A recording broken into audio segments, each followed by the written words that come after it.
जैसे शरद पूर्णिमा से कार्तिक पूर्णिमा के बीच में जो प्रदोष पड़ती है,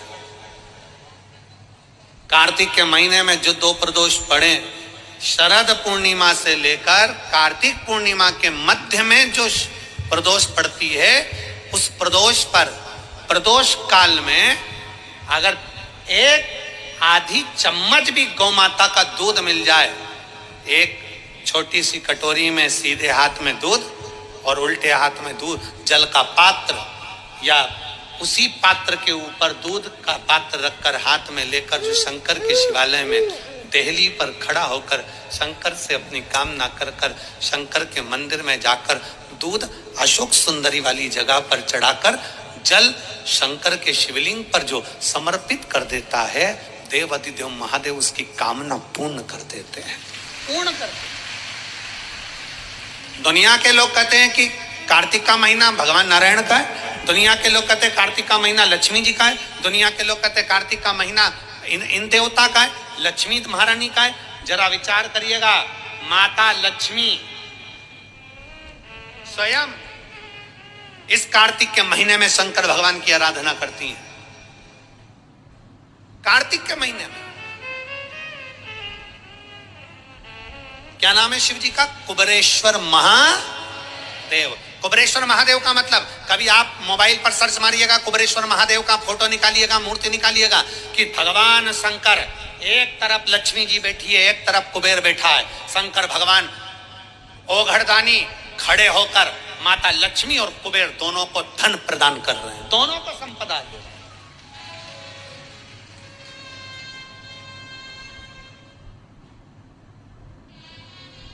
कभी कुबेरेश्वर बाबा का मूर्ति का दर्शन करिए, कुबेरेश्वर शंकर भगवान की मूर्ति खड़ी है, एक तरफ लक्ष्मी जी, एक तरफ कुबेर, दोनों माता भगवान शंकर जी से लक्ष्मी ले रहे हैं दोनों।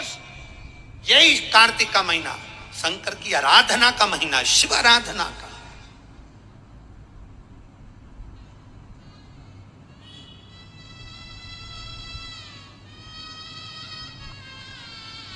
शंकर की आराधना कैसी करी जाए?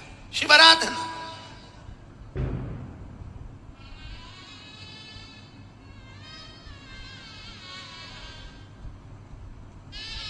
शिव की आराधना में कैसा, केवल एक कटोरी में दूध, 2 प्रदोष का शरद पूर्णिमा से कार्तिक पूर्णिमा के बीच में एक महीने के अंदर, पूर्णिमा के अंदर, पूर्णिमा शरद पूर्णिमा कार्तिक पूर्णिमा के अंदर 2 प्रदोष पड़े। वो दोनों प्रदोष जब पड़े, उस प्रदोष में थोड़ा सा, आधी चम्मच, 1 चम्मच गाय का दूध हो, भले थोड़ा सा दूध और 1 लोटा जल।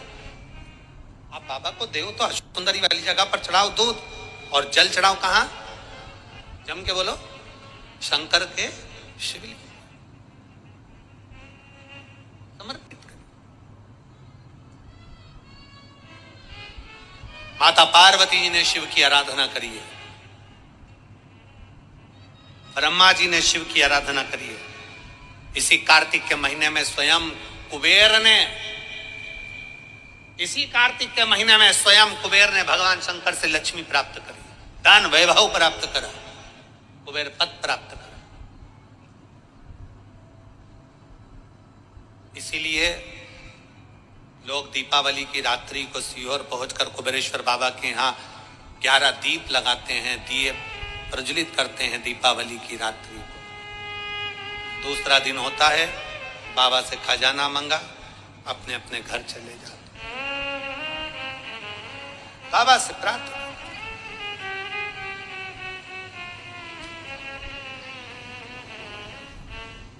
हम प्रयास करेंगे अब की बार की दीपावली का दर्शन 31 तारीख की रात्रि का आप लोगों को YouTube चैनल से, और आस्था चैनल अगर थोड़ा बहुत फ्री मिल गया तो उनसे भी बोलकर कुबेरेश्वर बाबा की दिवाली का दर्शन भी आपको कराएंगे, दीप मालिका का भी दर्शन भी आपको कराएंगे। प्रयास करेंगे कि 31 तारीख को जो दीपावली रहे, वो दीपावली में आप और हम सब कुबेर भंडारी की उस, लोग आते हैं 11-11 दीप प्रज्वलन करते हैं, बाबा कुबेरेश्वर महादेव का स्मरण करते हैं। बाबा सबसे मुख्य आपका समर्पण, चंद्रेश्वर, सोमेश्वर, शिव महापुराण की कथा आप सुन रहे हैं।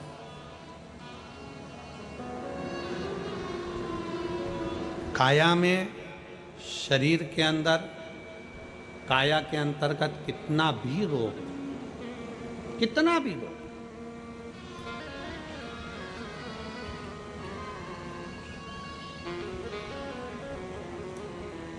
शरद पूर्णिमा आ रही है।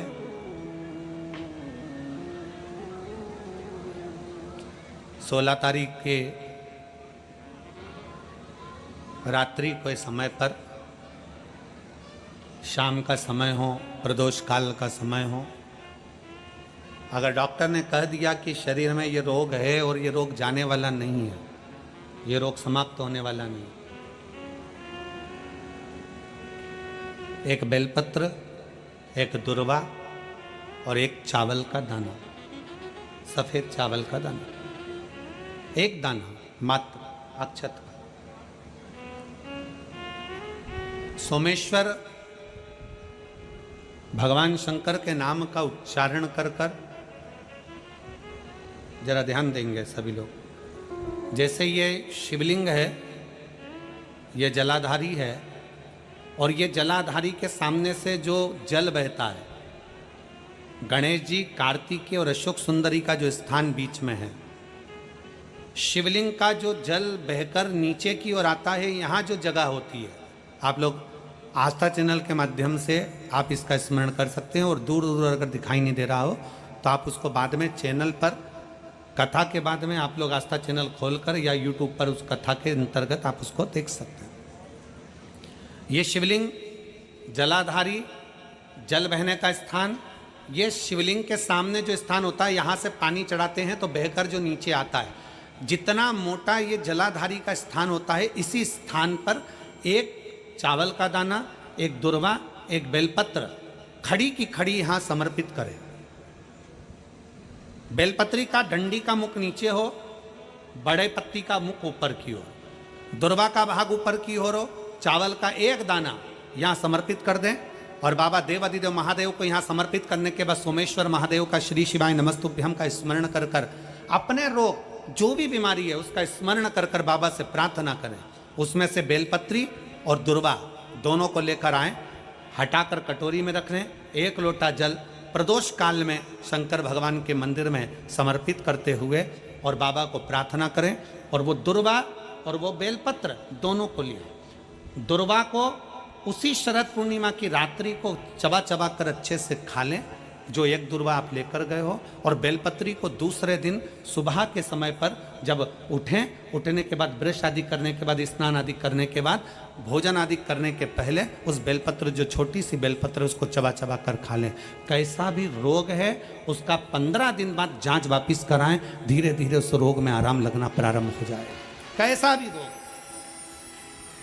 शरद पूर्णिमा पर चंद्रेश्वर महादेव की शिव महापुराण की कथा फिरोजाबाद के इस पवित्र प्रांगण के अंतर्गत आप और हम श्रवण कर रहे हैं। शिव तत्व की प्राप्ति कैसे हो।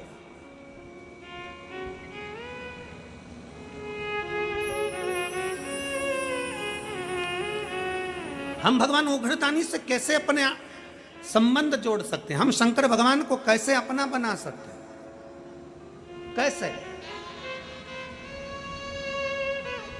और आप तो भाग्यशाली हो फिरोजाबाद वालों। सबसे बड़ी बात तो यह है कि 5 दिन की चंद्रेश्वर कथा तुमको मिली है रोगों के मुक्ति के लिए, रोग समाप्ति के लिए।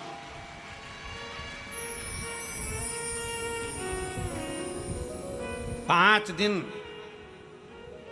हम मना नहीं करते कि तुम्हारा व्यापार मत करो, खूब व्यापार करो, खूब दुकान पर बैठो, खूब जहां तुम्हारा मन पड़े वहां बैठो, पर 5 दिन में से एक दिन ऐसा निकालना कि कथा के पंडाल में बैठकर, कथा की साक्षी में बैठकर, इस पवित्र भूमि पर जहां हमने पहले भी कहा बस स्टैंड पर रुकती है, ट्रेन रेलवे स्टेशन पर रुकती है, हेलीकॉप्टर हेलीपैड पर उतरता है, और मेरे शंकर भगवान का नंदी शिव महापुराण में उतरता है। चढ़ने से बच सकते।